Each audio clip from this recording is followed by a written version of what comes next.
Okay, so while we're doing the big boy project, right here, there's a big boy. That project is going to take a long time. This is not mine, so we got to wait some parts. And as I found out today, the tender itself, the tender is warped. And you don't notice it right away, but now that I have noticed it, I don't know there's anything I can do about the warped tender. Because it's a single piece. It's one extruded tube of plastic, and it's warped. So, and fortunately, it doesn't have anything to do with the big boy. But here is the MP15, and this one, so far. So this is here mainly because it doesn't respond as well as it should, and I have tested a bunch of stuff on this thing, and I have read all the CV values in the decoder. And this thing does work. So let's try it.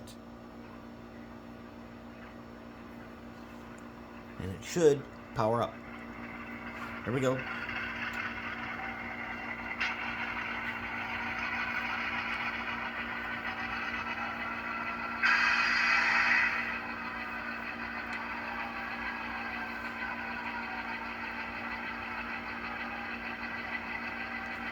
Oh crap, what's going on here? So, no, what? Set my forward. That was interesting. So we got the sound to power up. I got them on the program only track.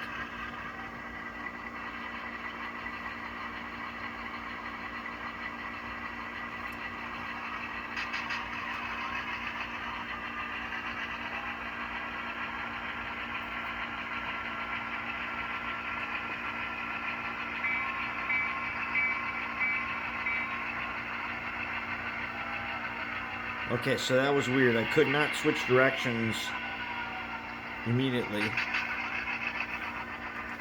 And it takes a while for this guy to power up. Now I know from the settings that this guy, all of his settings they're way off. The speed settings, the speed table is so low. I'm surprised that we put up with it for this long. And so this one's also not mine, but it's on a layout that I operate on, and it means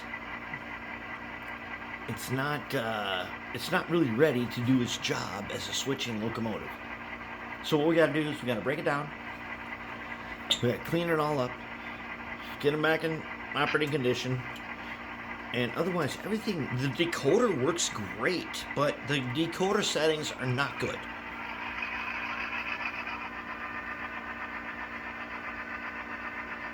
The decoder settings are not good, and the speed table is way off.